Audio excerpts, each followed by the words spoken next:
하나님 말씀 민수기 24장입니다. 민수기 24장 그 대서시 다 가지고 계시죠? 예. 밖에 1절 말씀부터 말씀 보도록 하겠습니다. 발람이 이스라엘에게 축복하는 것을 여호와께서 기뻐하시는 것을 깨닫고 이전처럼 주수를 사용하지 않고 그의 얼굴을 광야로 향하여 눈을 들어 지파별로 거하는 이스라엘을 바라볼 때 하나님의 영이 그 위에 임하셨다. 그가 그의 신탁을 받들어 말하였다. 부올의 아들 발람이 말하며 눈을 뜬 남자가 말한다. 하나님의 말씀을 듣는 자, 전능자의 이상을 보고 엎드러졌으나 눈을 크게 뜬 자가 말한다. 야곱아, 네 장막이, 이스라엘아, 네 거처가 어찌 그리 아름다우냐. 그들이 골짜기들처럼 펼쳐 있으니 강가의 정원과 같고 여호와께서 심으신 침향목 같으며 물가의 백향목 같구나. 그들의 물통에서 물이 넘쳐 흘러서 그들의 씨앗이 풍성한 물을 얻을 것이며 그들의 왕이 아각보다 위대하여 그들의 왕국이 높아질 것이다. 하나님께서 그들을 이집트에서 이끌어 내셨으니 그들의 힘이 들소의 뿔과 같구나. 그들이 적국들을 삼키고 그들의 뼈를 부스러뜨리며 화살을 쏘아 꿰뚫을 것이다. 마치 숫사자와 같고 암사자와 같이 무릎을 꿇고 웅크리니 누가 그들을 일으키겠느냐. 너를 축복하는 자마다 복을 받을 것이요 너를 저주하는 자마다 저주를 받을 것이다. 그랬습니다. 네, 발람 선지자가 나오죠.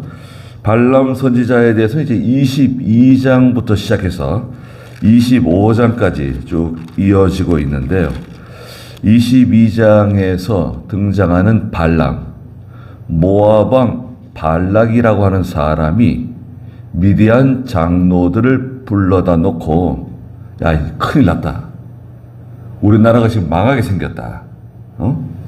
저 이스라엘 백성들이 지금 이 가나안 땅으로 들어가겠다고 올라오면서 아모리 사람의 두 왕 시온과 옥을 쳐서 무찌르고 강력한 세력들이거든요.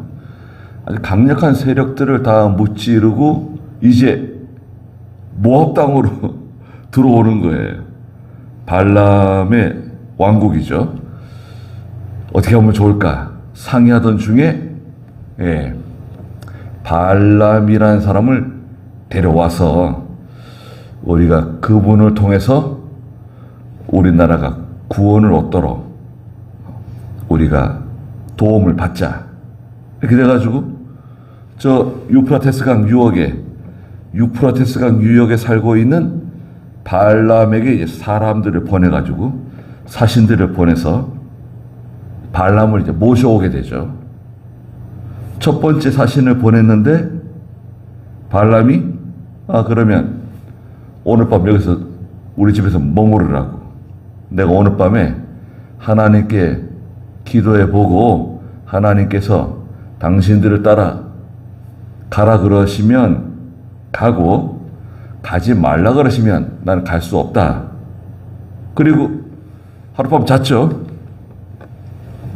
하룻밤 잤는데 발람이 어떻게 기도했죠? 하나님, 제가 이 사람들을 따라서 갈까요? 가지 말까요? 물어봤어요. 하나님 뭐라 그러십니까? 절대 가면 안 된다.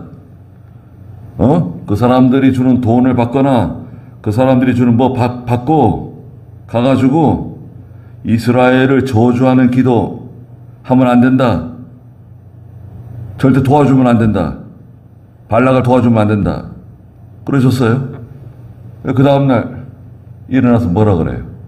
나는 당신들과 같이 갈 수 없습니다. 하나님께서 당신들과 함께 가는 것을 반대하셨습니다. 허락하지 않으셨습니다. 돌려보냈습니다. 먼 길을요, 그 먼 길을 왔던 사람들 돌려보냈어요. 얼마나 멀까요? 한 700-800km? 네. 한 700km. 저 메소포타미아, 발라함의 고향까지 한 700km 되는 것을, 그럼 왕복이면 1400km잖아요. 돌려보냈어요. 그래, 발람 선지, 발락이 더 안달이 나가지고요. 말씀드렸다시피, 우리나라가 망하게 생겼어요.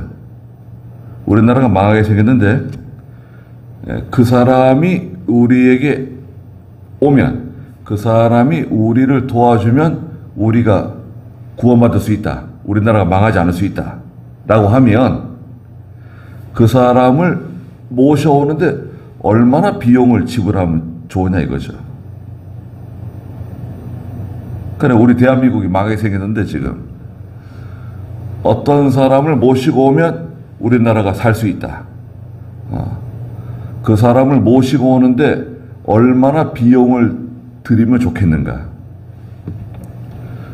우리나라 뭐 지금 그 KF-20인가 그 전투기 그 개발 완료했잖아요. KF-X인가 그 전투기 개발하는데 우리 힘으로는 안 되죠. 도저히 우리 힘으로 안 되는데 그 비행기를 개발하는 그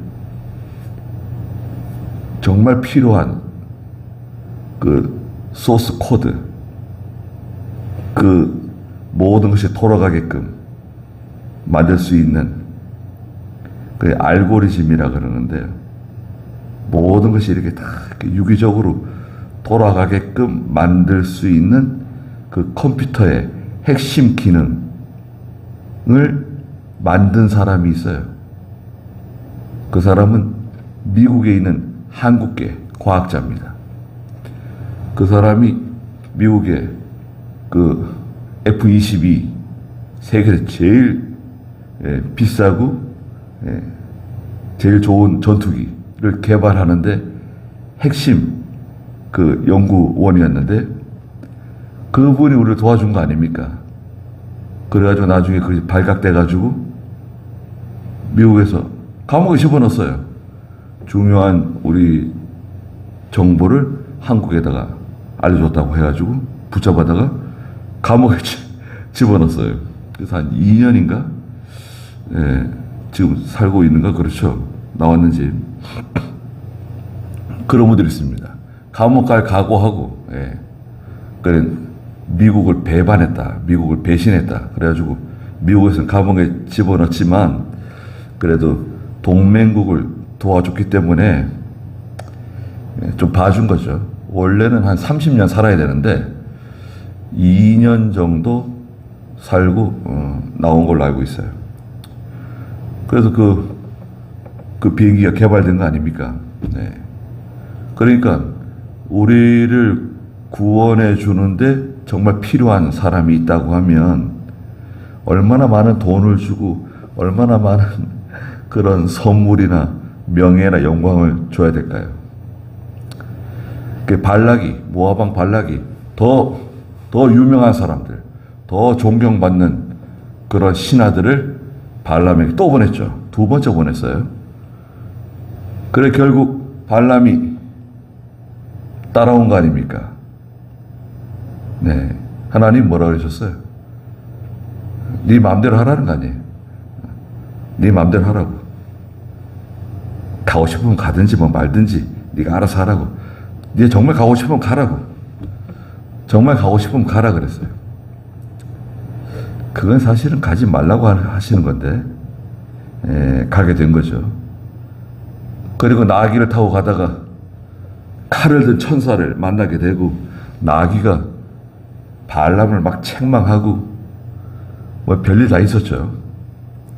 그리고 결국 모아방 발락에게 와가지고 이스라엘을 저주하는 기도를 해달라는 거 아니에요.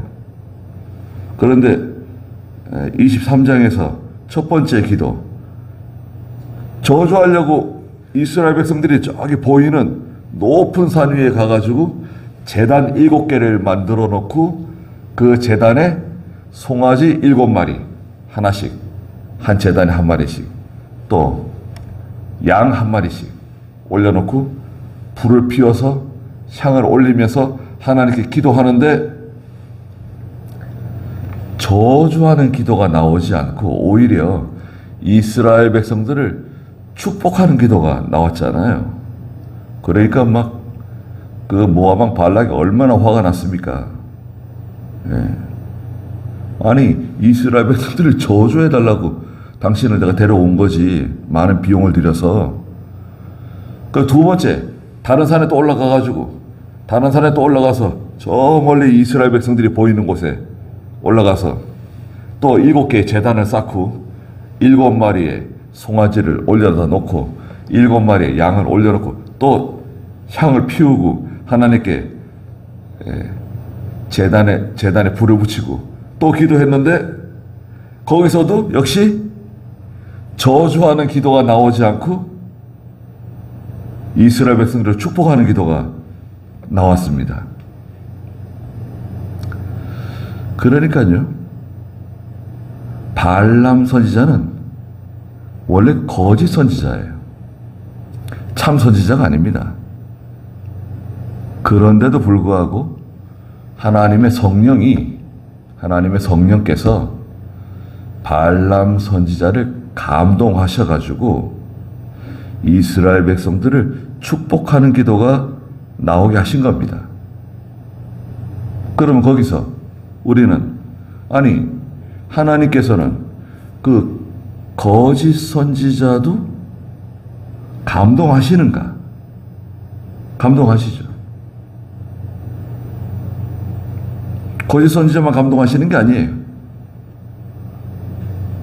발람을 태우고 가던 나귀가 사람의 말로 막 발람을 책망하잖아요.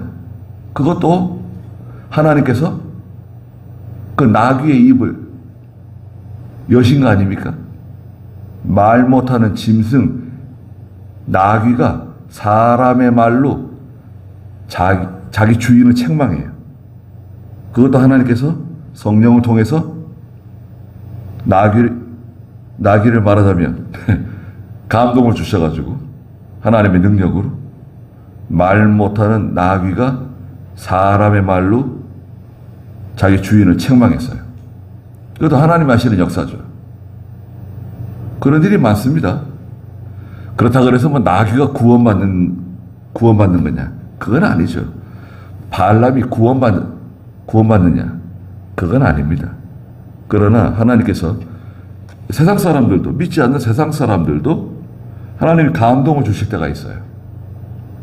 그래가지고 솔로몬을 도와주는 히람 왕이라든지 두로 왕 히람이라든지 또 하나님께서 감동을 주셔가지고요, 예수 안 믿는 사람, 하나님을 모르는 사람도 하나님께서 감동 주세요.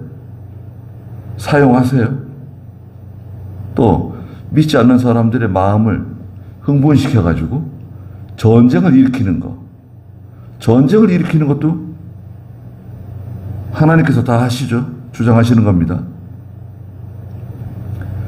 다 하나님께서 사람들을 사용하시는데, 이제 오늘 24장은 세 번째 산에 올라가가지고 또 이스라엘 백성들을 바라보고 저주의 기도를 해달라고 한 거예요.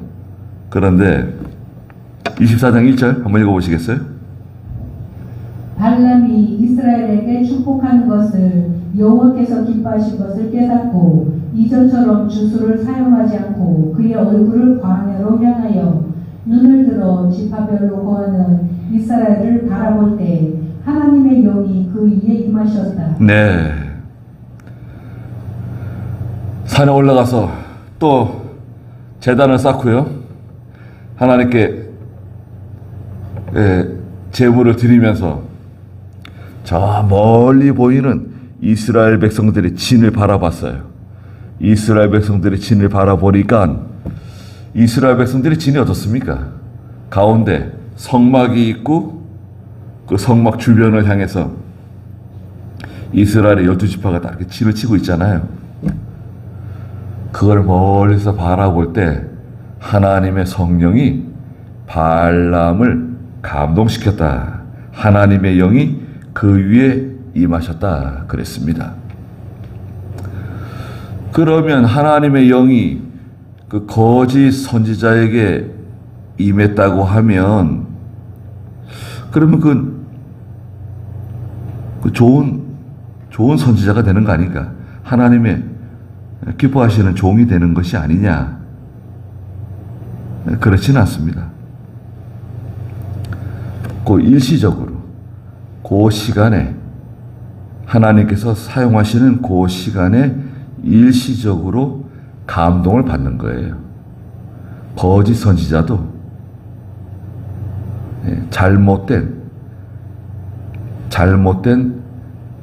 그런 목회자라도 목사라도 하나님이 필요하실 때 또 감동을 주세요.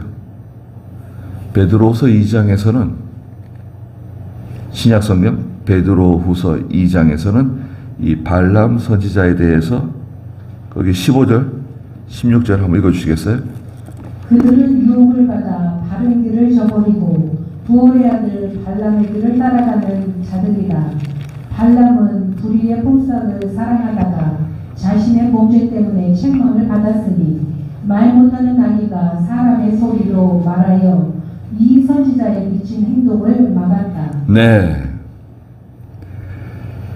자, 그 베드로서 2장에서는 육체를 따라 정욕 가운데 행하는 사람들을 말씀하시면서 그 2장 15절에 그들은 유혹을 받아 바른 길을 저버리고 부올의 아들 발람의 길을 따라가는 자들이다. 발람은 불의의 품삯을 사랑하다가 돈 사랑하다가 자신의 범죄 때문에 책망을 받았으니 말 못하는 나귀가 사람의 소리로 말하여 이 선지자의 미친 행동을 막았다. 미친 선지자래. 미친 선지자. 돈 따라가는 미친 선지자. 인본주의를 사용하는 미친 선지자. 그 너무 과격한 표현 아닙니까? 아니, 성경에 미친 선지자라 그러잖아요. 미친 사람이라고. 하나님의 이름을 가지고 돈 벌어요. 돈 따라가요. 명예 영광 따라가요. 그러니까 하나님의 일을 하면서 자기 유익을 따라가는 사람들. 선교하면서 자기 유익을 챙기는 사람들. 선교하면서 자녀들 세계 유명한 대학교에 유학 보내면서 자기 쓸 거 다 쓰고 누릴 거 다 누리고 고생하는 것처럼 희생하는 것처럼 그런 거짓된 미친 선지자다.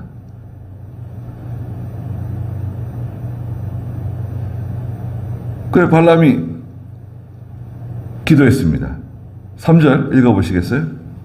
그가 그의 신탁을 받들어 말하였다. 부올의 아들 발람이 말하며 눈을 뜬 남자가 말한다.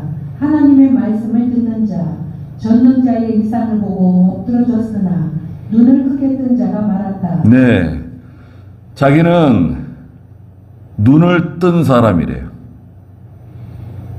통찰력을 가지고 있는 사람이다. 하나님께서 내 눈을 뜨게 해주셨다. 나는 하나님의 말씀을 듣는 사람이다. 나는 하나님의 음성을 듣는 사람이다. 어디서 많이 들어보지 않았어요? 요즘에도 나는 하나님의 음성을 듣는 사람이라고. 하나님께 내게 보여주셨다고. 그런 말 합니까? 이상하잖아요. 하나님 말씀 전하면 되는 거지. 뭐 하나님이 내 눈을 떠주셔, 나는 하나님께서 내 눈을 뜨게 해가지고 난 특별한 걸 뭐 보고 있다. 나는 하나님의 음성을 직접 듣는 사람이라고. 또 전능자의 이상을 보는 사람이다. 나는 하나님께서 그 특별한 이상, 다른 사람이 보지 못하는 하나님의 세계에 속한 이상을 바라보았다. 눈을 크게 뜬 사람이 말한다. 자기를 자랑하는 겁니다. 자기를 드러내는 것입니다. 그리고 뭐라고 말했습니까? 5절. 야곱아 내 장막이, 이스라엘아 내 거처가 어찌 그리 아름다우냐. 그들이 골짜기들처럼 펼쳐 있으니 강가의 정원 같고 여호와께서 심으신 침향목 같으며 물가의 백향목 같구나. 그들의 물통에서 물이 넘쳐 흘러서 그들의 씨앗이 풍성한 물을 얻을 것이며 그들의 왕이 아각보다 위대하여 그들의 왕국이 높아질 것이다. 네. 야곱아, 내 장막이, 이스라엘아, 내 거처가 어찌 그리 아름다우냐. 하나님의 교회, 하나님의 백성들이 머무는 그 모습을 바라볼 때 믿음의 눈으로 바라보지 않으면 그 별거 없어요. 그냥 초라해요. 아가서 1장 5절에서는 계달의 장막과 같다고. 믿음의 눈이 아니라 그냥 인간적으로 바라볼 때는 별거 없어요. 볼품 없어요. 예수 믿는 사람들 모여서 뭐 예배 드린다고 하나님 섬긴다 그러는데 뭐 가난한 사람들, 병든 사람들, 약한 사람들 모여가지고 뭐 자기들끼리 하나님을 섬긴다고 찬송 부르고 뭐 설교 말씀 듣고 그러는데 뭐 아무것도 아닌 것 같아요. 아가서 1장 5절 한번 읽어보시겠어요? 예루살렘의 딸들아 내가 비록 거물지라도 아름다우니 게달의 장막과 같고 솔로몬의 휘장과 같구나. 게달의 장막은 그 게달이라고 하는 지역이 있는데요. 시골, 볼품 없는, 아무것도 가치 없는, 육신의 눈으로 볼 때는 가치 없고 인정받지 못하고 약하고 뭐 아무것도 아닌 것 같아요. 또 느헤미야 4장 3절에서는 그 원수들이 그 하나님의 일을 하는 것을 보고 여우가 올라가도 무너질 거다. 저 사람들이 하는 거 봐라. 저거는 여우가 올라가도 무너질 거야. 하나님의 교회, 하나님의 백성들이 하는 일이라고 성벽을 쌓는다고 그 여우가 올라가도 넘어진다. 무너질 것이다. 느헤미야 4장 3절 한번 읽어보시겠어요? 암몬 사람 도비아가 그 곁에 섰다가 말하기를 그들이 건축하는 돌 성벽은 여우 한 마리가 올라가도 무너질 것이다 라고 하였다. 하나님의 일을 하는 것이 사람의 눈으로 볼 때는 약해 보이고 보잘것 없어 보이고 뭐 곧 무너질 것처럼. 교회를 짓는다 그러네? 잘 되는가 보자고. 아니 저렇게 지어서 뭐 어떻게 하겠다는 건가? 무슨 돈 가지고 짓겠다는 건가? 무슨 돈 가지고 땅을 사겠다는 건가? 저희도 교회 건축한다고 땅 보러 다닌다 그러니까 어떤 분께서 저를 이렇게 아주 이상한 눈으로 저 쳐다보셨어요. 아니 송정교회가 무슨 땅을 사냐고, 무슨 교회를 짓냐고. 송정교회 개척교회 아니냐? 응? 그때 당시만 해도 교회가 한 40년 되었는데 송정교회를 개척교회로 알고 있더라고요. 시골교회고 몇 명 모이지도 않는데 제 주제 파악도 못하고 무슨 땅을 사냐고, 무슨 교회를 짓냐고. 아니 이상한 눈으로 저 쳐다보시더라고요. 아니, 우리는 지금 교회 앉을 자리가 없어가지고 지금, 날마다 주일마다 지금 고생하고 애를 먹고 있는데, 그때 그랬잖아요. 지금 자리가 뭐죠? 또 앉을 자리가 없었잖아요. 그 제가 세려봤어요. 아니, 우리 교회 여기 몇 명 앉을 수 있는 자리인데 이게 비좁지? 세려보니까 꽉 껴서 앉으면 109명이 앉는 자리더라고요. 109명. 세려보니까요. 4사람 앉는 자리 4사람 앉고, 5사람 앉는 자리 5사람 앉고, 이렇게 그걸 다 세려보니까. 근데 의자라는 게 그렇지 않잖아요. 옆에 가방도 놔야 되고, 또 아이가 앉을 수도 있고, 또 다 이렇게. 그러니까 우리 자리가 이렇게 있으면 한 70%만 앉으면 우리 느낌은 비좁아요. 벌써 70%만 딱 이렇게 앉게 되면 밀도가 우리가 느끼기에는 비좁게 느껴져요. 근데 우리는 거의 꽉 앉았어요. 그때 앉을 자리가 없는 거예요. 그래서 땅을 보러 다니기 시작한 거 아닙니까? 그 땅을 사게 되고 교회를 짓겠다니까 제가 이백영 목사님께 보고 드리는데 저 쳐다보면서 아니 무슨 송정교회가 개척교회가 무슨 교회를 짓겠다고 그러냐고 저한테 그러시더라고요. 저는 좀 그때 좀 실망했습니다. 아니 그분께서는 제대로 알아보지도 않고 물어보지도 않고 상황이 어떤 상황인지 물어보지도 않고 무슨 돈 가지고 교회를 짓겠냐. 돈이 많이 든다는 거죠. 제 주제도 모르고 뭘 하려고 그러냐. 우리가 뭐 우리 힘으로 하는 게 아니고 하나님께서 힘 주시는 거 가지고 하는 거고 하나님께서 사인을 주시는 거 아니에요. 이렇게 저는 어떤 교회든지 제가 말하는데요. 이렇게 예배당에 주일날 성도들이 와서 자리에 앉았을 때 좀 비좁은 느낌이 든다. 비좁다. 그 의자를 늘려요. 이 앞에도 늘리고 저 뒤에도 늘리고 더 늘려가지고 다 앉게 하는 거예요. 그래도 비좁다는 느낌이 오잖아요. 그럼 한 70%, 100명 앉을 자리 한 70명 앉으면 벌써 비좁다는 느낌이 들어요. 아이들이 아니고 어른들이 이렇게 와서 이렇게 한 70%만 앉으면요. 여름에 더워요. 후끈 덥고, 교회가 좁다. 교회가 좁다는 말이 슬슬 나와요. 우리 교회 좁아서 어떻게 하지?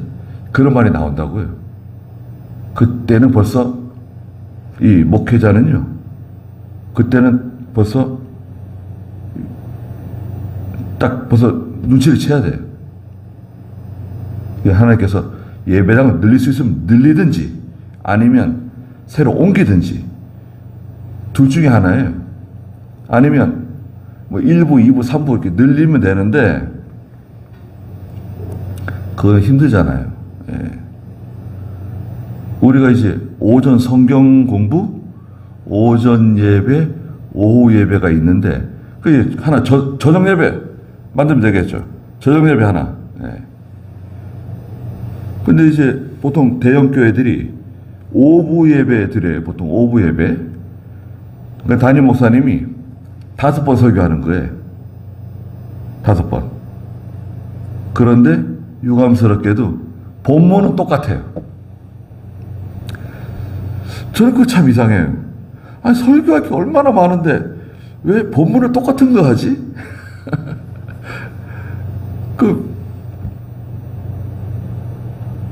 좀 이상하잖아요.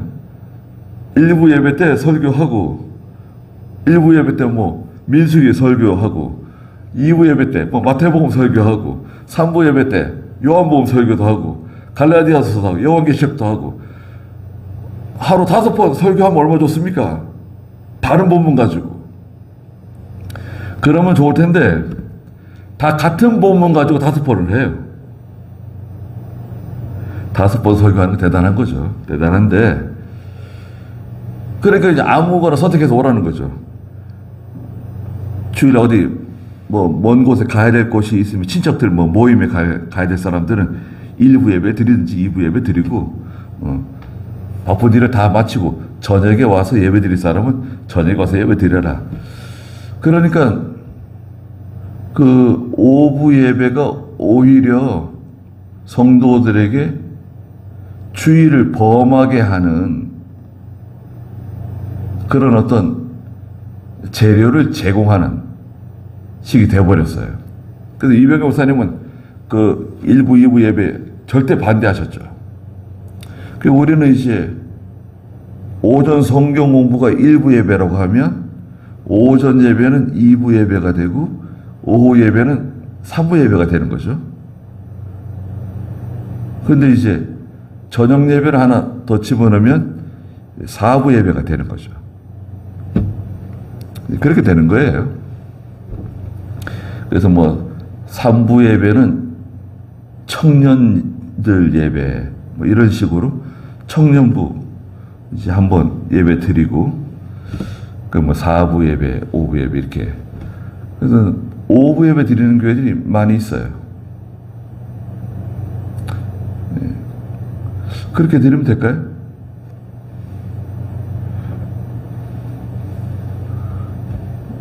만약에 우리가 비좁다 그러면은 옆에 땅을 사가지고 더 큰 예배당을 짓고 여기를 뭐 교육관으로 쓰든지 그렇게 하면 되겠죠. 아니면 여기를 다 식당으로 다 만들든지. 그런 일이 찾아올까요? 하나님의 교회는 이렇게 믿음의 눈으로 바라보지 않으면 그 교회나 성도들의 모습이 계달의 장막 같고 여우가 올라가도 무너질 것처럼 연약해 보이고 하찮게 보이고 누추해 보이고 그럴 수 있습니다. 그러니까 믿음의 눈으로 바라보면 지금 발람이 성령의 감동으로 이스라엘 백성들을 바라보는 거잖아요. 그러니까 이런 말이 나오는 거예요. 얼마나 저 하나님의 백성들의 모습이 얼마나 아름다운가. 6절에는 그들이 골짜기들처럼 펼쳐 있으니 강가의 정원과 같고 여호와께서 심으신 침향목 같으며 물가의 백향목 같구나. 그들의 물통에서 물이 넘쳐 흘러서 그들의 씨앗이 풍성한 물을 얻을 것이며 그들의 왕이 아각보다 위대하여 그들의 왕국이 높아질 것이다. 아각은 누군가요? 아말렉 왕 아각이 있었죠. 그 아각을 말하는지 아니면 다른 왕을 말하는지 분명하진 않지만 아각이 나옵니다. 시편 16편에서는 하나님의 백성은 존귀한 사람들이라고 말씀하셨어요. 하나님의 백성은 존귀한 사람들이다. 16편 3절 한번 읽어주시겠어요? 땅에 있는 성도들은 존귀한 자니 나의 모든 기쁨이 그들에게 있구나. 땅에 있는 하나님의 백성들은 존귀한 사람들입니다. 성도들은 존귀한 사람들입니다.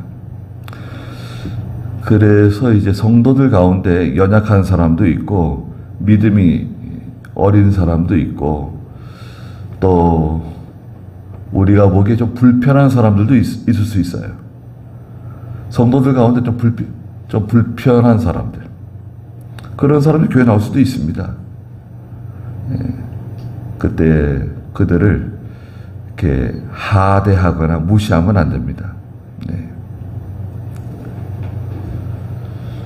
우리 여기 늘 길에 걸어 다니던 분 있잖아요. 누구였죠? 나이 많고 모연하고 여기 늘 걸어 다니던 냄새 많이 나고 가끔 우리 예배당 와서 앉아있고 그랬었잖아요. 김두희 씨 어디 갔는지 모르겠어요. 김두희 씨가 한동안 안 보이더라고요. 언제부턴가. 그 너무 참 안 됐어요. 그래서 저를 참 좋아했습니다. 저한테 뭐라 그러냐면요. 이 주변의 교회를 자기가 다 가봤는데, 목사님 제일 좋다는 거예요. 그래서, 이 말만 해도 고맙다 그러죠. 네.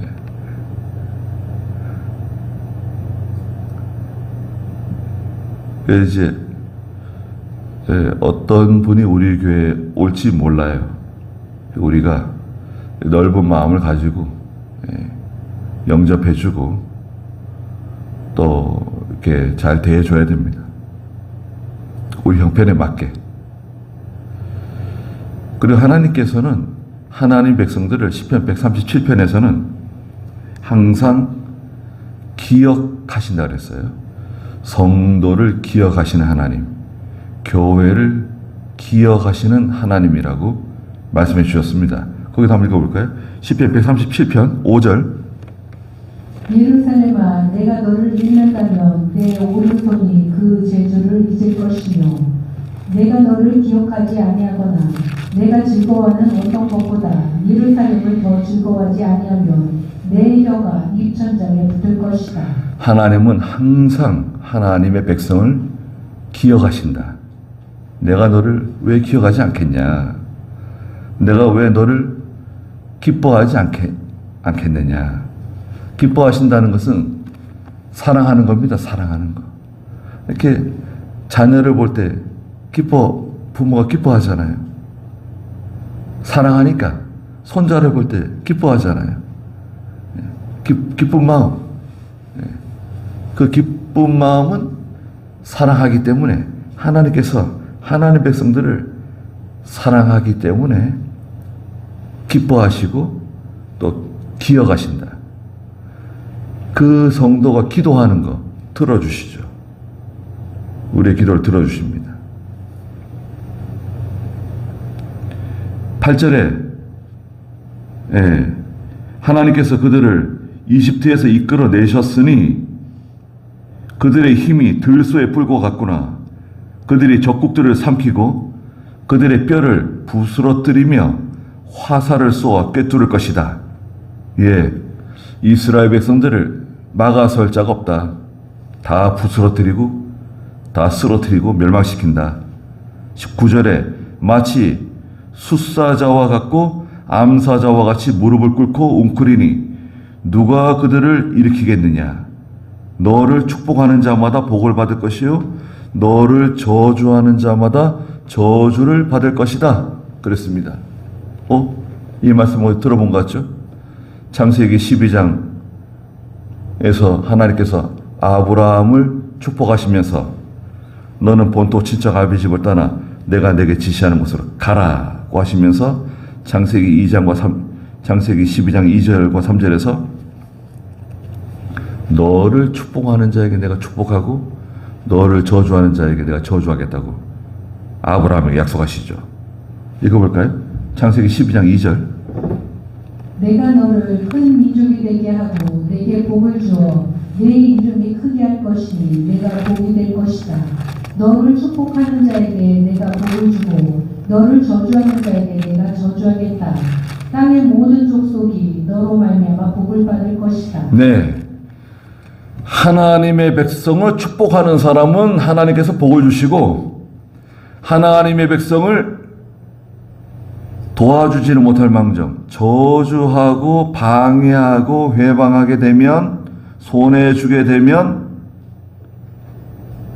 하나님이 저주하신다는 겁니다. 아브라함을 축복하는 사람 내가 축복해주고 아브라함을 저주하는 사람 내가 저주한다. 그 공식은 아브라함에게 해당되고 오늘 여기 민수기 24장에서 이스라엘 백성들에게도 해당되고 오늘날 저희들에게도 똑같이 해당됩니다. 하나님의 교회, 하나님의 백성들을 도와주는 사람들 있어요. 믿음이 없는데도 도와주는 사람이 있어요. 좋게 여기는 사람들. 하나님께 복을 받아요. 그런데 그 공연히 그 교회를 핍박하고 성도에게 손해주고 그건 참 불편한 일이에요. 하나님 용서하지 않으세요. 하나님은 복수하시고 보복하시는 하나님이세요. 하나님은 그러시죠? 이사야서에서 하나님께서 나는 복수하고 보복하는 하나님이라고 그러셨어요. 10절 읽어보시겠어요?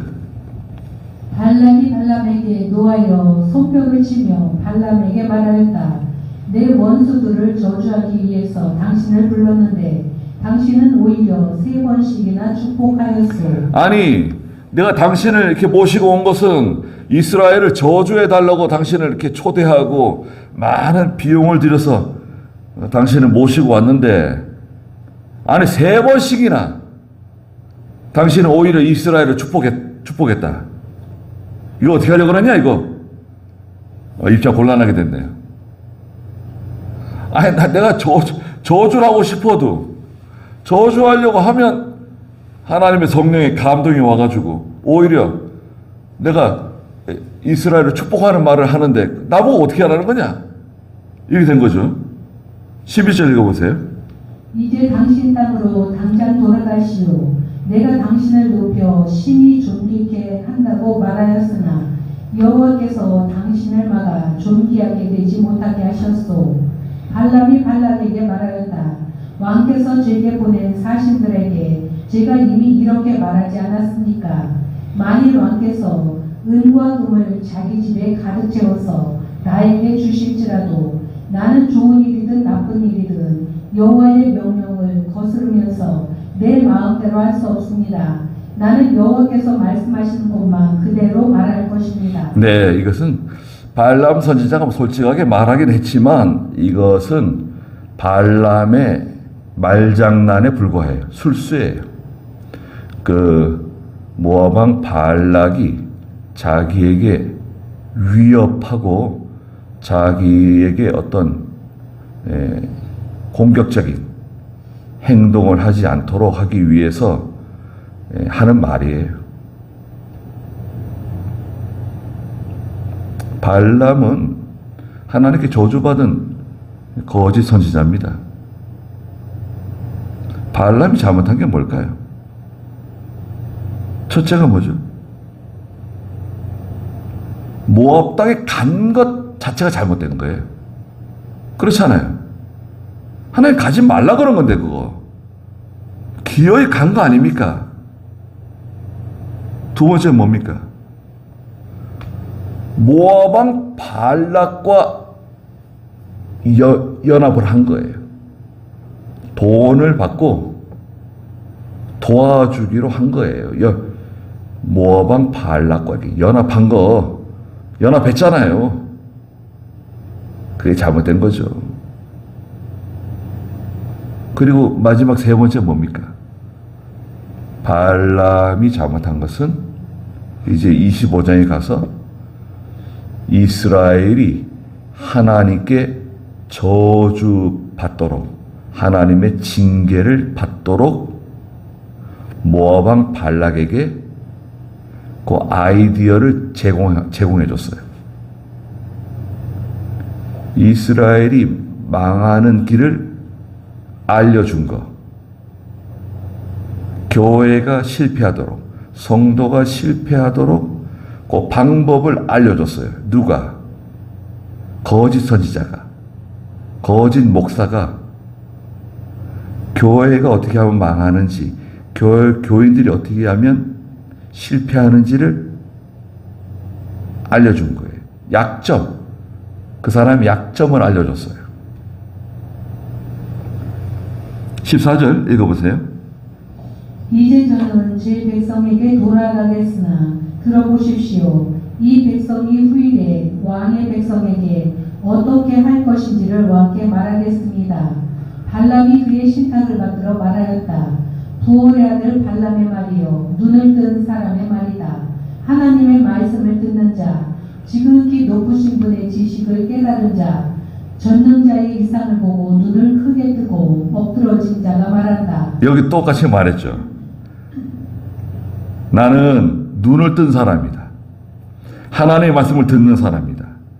지극히 높으신 분의 지식을 깨달았고 전능자의 이상을 보고 눈을 크게 뜨고 엎드러진 자가 말한다. 자기가 무슨 하나님의 큰 이상을 받은 것처럼, 하나님의 음성을 직접 들은 것처럼, 뭔가 놀라운 것을 발견한 것처럼 자기를 포장하는 것입니다. 여러분, 거짓 선지자들은 특징이 있어요. 거짓 선지자들의 특징은 뭐냐? 예. 염치도 없이 자기를 과대 포장하는 거예요. 자기를 자랑하는 거예요. 그래서 잘 들어보세요. 자기를 자꾸 포장해요. 뭐 자기가 대단한 사람인 것처럼, 하나님의 큰 능력을 받은 사람인 것처럼, 마치 무슨 하나님의 놀라운 이상을 바라보고 성령의 무한한 감동을 받은 사람인 것처럼 자기를 자꾸 포장을 해. 하나님 말씀은 그대로 전하면 되는 건데 자꾸 자기를 포장하는 말을 한다?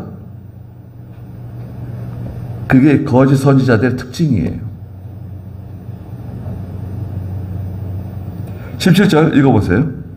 내가 그를 보나 지금 있을 일이 아니며 그를 바라보나 가까운 일이 아니다. 한 별이 야곱에게서 나오고 한 홀이 이스라엘에게서 일어날 것이다.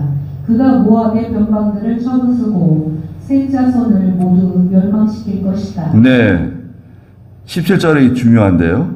민수기 24장 17절에 내가 그를 보나 지금 있을 일이 아니며 누구를 바라본다는 것인가? 내가 그를 바라본다. 누구냐? 내가 그를 바라보는데 가까운 일이 아니다. 한 별이 야곱에게서 나오고 한 홀이 이스라엘에게서 일어날 것이다. 성령께서 발람의 입을 통해서 앞으로 있을 예언을 말씀해 주셨는데 지금 있을 일이 아니고 멀리 후대에 일어날 일인데 야곱에게서 한 별이 나오고 이스라엘에게서 한 홀이 일어나게 된다. 그래서 아라비아에 있는 동방의 박사들이 별을 보고 지금 이 민수기 24장 17절의 말씀을 기억하고 그 별을 따라서 예수님이 탄생한 곳으로 찾아오게 되죠. 바로 이 민수기 24장 17절의 말씀이 열쇠가 된 거죠. 발람이 말한 말. 야곱에게서 한 별이 나타날 것이다. 그리고 한 홀은 어떤 왕권을 가르쳐요. 왕이 태어난다. 이스라엘에서 어떤 한 왕이 태어날 것인데 장차 그리스도가 이 세상에 찾아오실 것을 예언한 거예요. 발람이 이런 예언을 했어요. 그가 모압의 변방들을 쳐부수고 모압 나라가 망한다는 거예요. 셋 자손을 모두 멸망시킬 것이다. 자, 셋 자손이 나오는데요. 셋은 아담 하와가 낳은 첫째 아들이 누구죠? 가인이죠. 둘째 아들이 가인과 아벨이죠. 아벨. 그런데 가인이 그 아벨의 제사는 받으시는 하나님을 보고 분노가 일어나서 들에서 동생을 쳐 죽이죠. 그 후에 하나님께서 아담 하와를 위로하시면서 이 셋이라고 하는 아들을 주죠.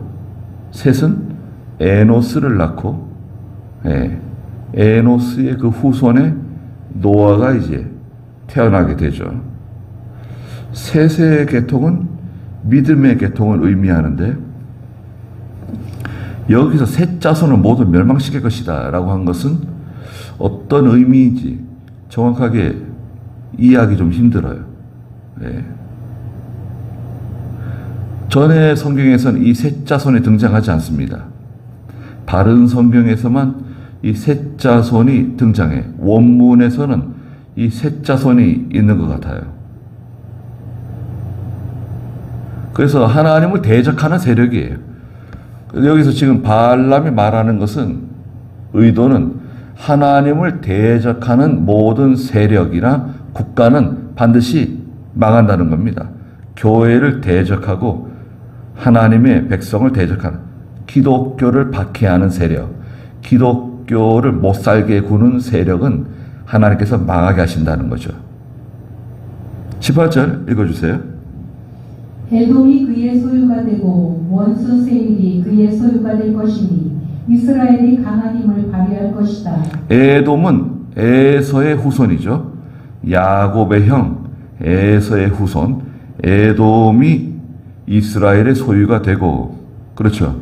그래서 에돔이 쫓겨나죠. 쫓겨나고 가나안 땅 밖으로, 가나안 땅 저 밑에 사람 살기 힘든 땅으로 쫓겨나는데 그곳이 이제 에돔 땅이 되죠. 에돔 땅은 거친 땅이에요. 특히 흙이 붉은, 에돔이라고 하는 뜻이 붉다는 뜻인데 에돔 땅도 흙이 붉은 땅이에요. 세일, 에돔 땅에 있는 세일 다 이스라엘의 소유가 될 것이다. 이스라엘이 강한 힘을 발휘하게 될 것이다. 19절에 야곱에게서 통치자가 나와 그 성읍의 남은 자들을 멸망시킬 것이다. 야곱에서 나온 통치자는 장차 오실 메시아 되시는 그리스도 예수님을 가르칩니다. 그리고요, 20절 읽어보세요. 또 그가 아말렉을 바라보며 그의 신탁을 받들어 말하였다. 아말렉은 민족들 중 으뜸이었으나 마지막에는 멸망에 이를 것이다. 또 그가 가인 족속을 바라보며 그의 신탁을 받들어 말하였다. 내 거처가 견고하니 너의 보금자리를 바위 위에 놓았구나. 그러나 가인이 쇠약해져 머지않아 내가 아시리아의 포로가 될 것이다. 네, 아말렉 족속이 있죠.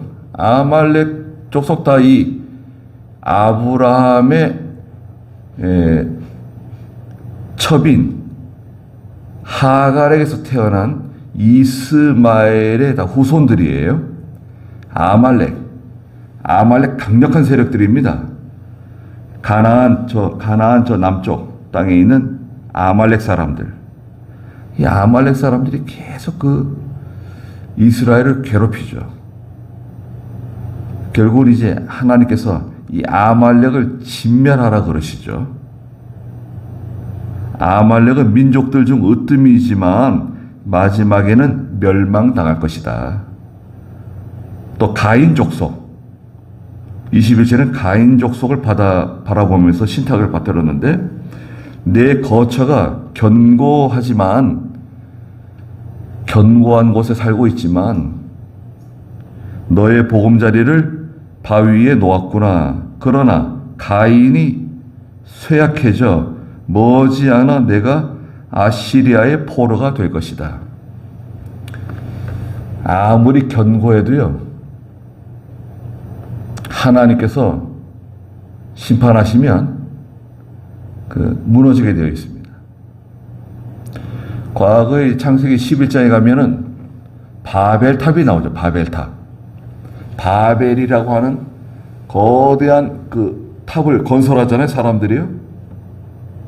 그 엄청난 건축물이에요, 바벨탑이.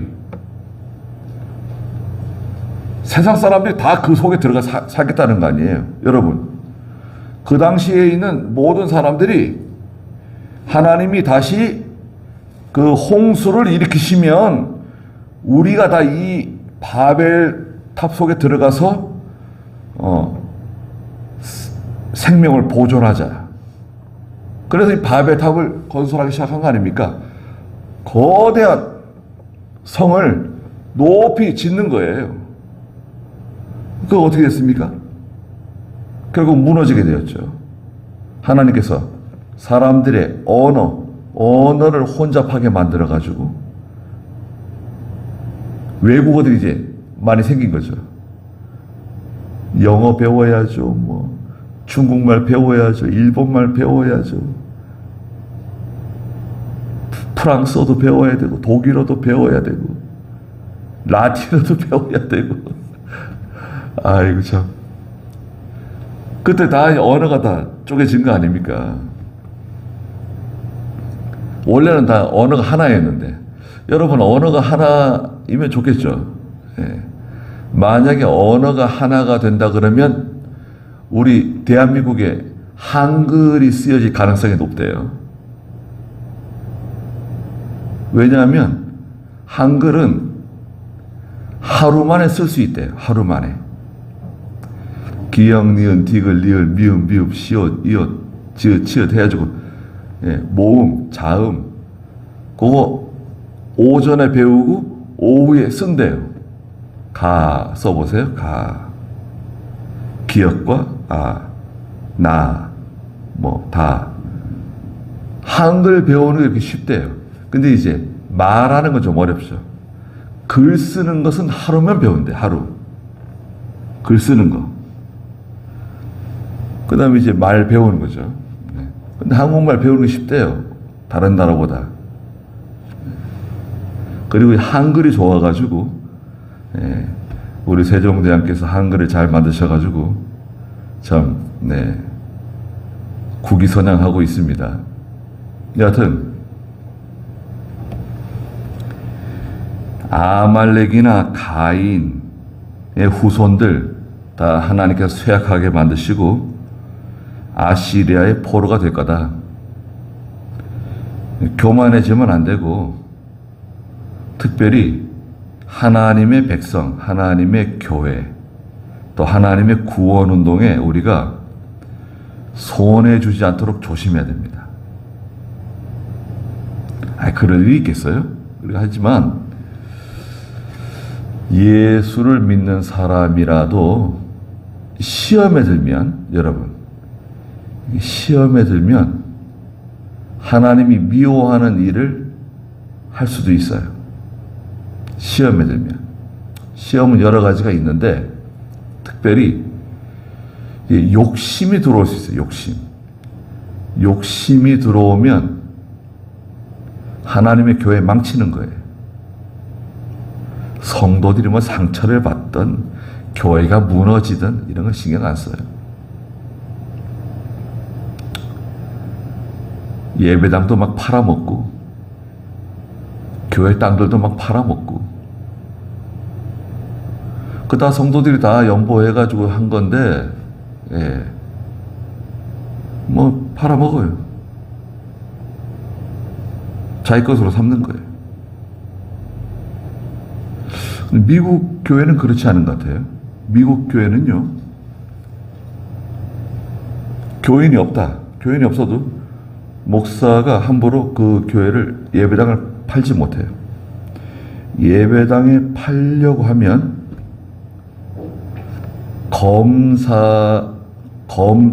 검찰에서 허락을 해줘야 된대요.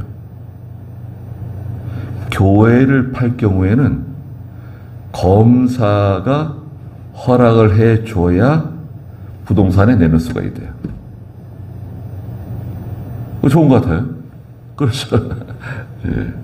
국가 법이 교회를 매각할 때는 그러니까 법원의 허락을 받아야 이제 매매를 할 수 있는. 예. 왜냐하면 그 예배당이나 예배당에 속한 모든 그런 부동산 같은 재산들이 다 과거에 지금은 몇 명 없지만 다 나이 많은 늙은이들만 나와서 몇 명 예배 드리고 있지만 이게 지금 가치는 어마어마한 가치니까 그게 뭐 몇백만 불, 몇천만 불 되는 그런 땅인데 그걸 함부로 처분할 수 없잖아요. 누가 그걸 자기 것으로 삼냐 이거죠. 그걸 이제 법원에서 들여다보고 판단해서 팔아도 된다. 그러면 이제 팔 수 있지만 그게 쉽게 팔리겠어요? 쉽게 허락을 해주겠어요? 예. 그런 장치가 있대요. 우리나라도 그러면 좋지 않을까요? 그러면 아마 교회가 다 반발할걸요? 왜 우리가 법원의 판단을 받아야 되느냐? 반발할 겁니다. 목사님들이. 네. 그럴 수도 있어요. 개척할 때 목사님들이 자기 돈, 있는 돈 다 끌어들여가지고 예배당을 사고 교회를 짓고 그러다가 교인들이 늘어서 또 교회를 키우고 확장하고 땅을 사고 그렇게 된 건데 그 초기에 그걸 투자한 사람은 이제 목사님의 경우가 많죠. 자기 있는 거 다 끄집어다가 희생적으로 한 거죠. 네. 상대원 교회도 그 성남에 그 예배당 좋은 예배당이지만 이태교 목사님이 텐트에서 2년 동안 텐트에서 식구들이 살면서 라면만 먹었대요. 그래서 막내딸이 저희 형수인데 난 죽어도 목사하고 결혼하지 않는다. 목표가 그거예요. 난 죽어도 목사하고 결혼 안 한다. 2년 동안 라면만 먹었대요. 지긋지긋하다. 그렇게 희생적으로 예배당을 건축하고 그러시면 이제 성도들이 다 이제 합심해가지고 연보해가지고 예배당 건축한 거 아닙니까? 그 이제 목사님 건 아니죠. 예. 그 목사님은 은퇴해가지고 이제 은퇴 자금 조금 받아가지고 이제 사시다가 이제 천당 가시고 사모님은 이제 지금 그 사위 목사님이 순천에서 이제 돌보고 있어요. 네. 아직 살아계시고. 그러니까 근데 이제 하나님의 종은 욕심이 없어야 돼요. 예. 먹고 사는 것 때문에 염려할 것 같으면 하나님의 종 하면 안 되죠. 그렇고 20절 또 그가 그의 신탁을 받들어 말하였다. 슬프다. 하나님께서 이 일을 하실 때 누가 살아남을 수 있겠느냐. 배들이 키프로스 해안으로부터 와서 아시리아를 괴롭히고 에벨을 괴롭힐 것이나 에벨은 셈 족속이에요. 그도 또한 멸망에 이를 것이다. 발람이 일어나 자기 땅으로 돌아갔고 발락도 자기 길로 떠나갔다. 그랬습니다. 발람이 이제 하나님의 감동을 받아가지고 기도했어요. 잘한 거예요. 하나님의 감동을 받고 말한 것은 잘한 것입니다. 그리고 자기 집으로 돌아갔어요. 또 모압 왕 발락도 자기 집으로 가고. 그런데 24장과 25장 사이에 뭐가 있죠? 여기 기록되어 있지 않지만 발람이 돌아가면서 발락에게 그 열쇠를 하나 주는 거죠. 이스라엘 백성들이 망하게 하는 방법을 주고 떠나간 겁니다.